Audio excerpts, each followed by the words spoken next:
কিছুদিন ধরেই গুঞ্জন উঠেছে সাকিব ও শিশিরের বিবাহ বিচ্ছেদ নিয়ে।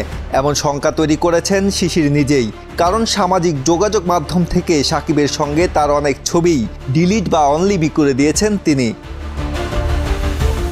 তবে এই পরিস্থিতিতে আজ বৃহস্পতিবার এক দীর্ঘ পোস্ট করে সাকিব পত্নী জানান তাদের সম্পর্কের কোনো অবনতি হয়নি, আর সকলকে পরিষ্কার করে জানিয়ে দিয়েছেন যে সাকিবের সঙ্গে ছবিগুলো ডিলিট করেননি তিনি। শিশির দীর্ঘ পোস্ট করে নানা বিষয়ে কথা বলেছেন।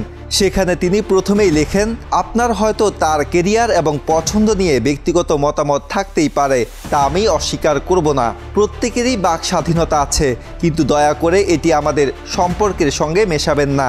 সে একজন অসাধারণ স্বামী এবং বাবা।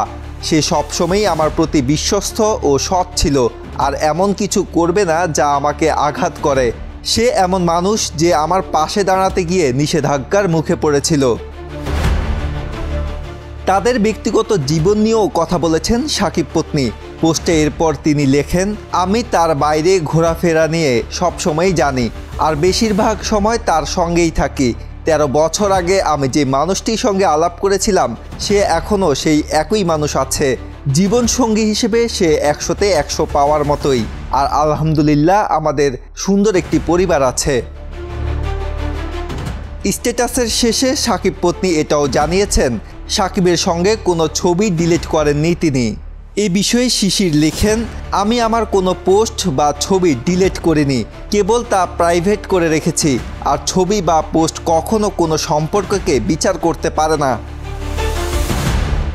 এদিকে পাকিস্তানে পৌঁছে বুধবার প্রথমবারের মতো অনুশীলন করে বাংলাদেশ দল। কানাডায় গ্লোবাল টি-20 লিগ শেষে সরাসরি পাকিস্তানের দলের সঙ্গে যোগ দিয়েছেন সাকিব আল হাসান।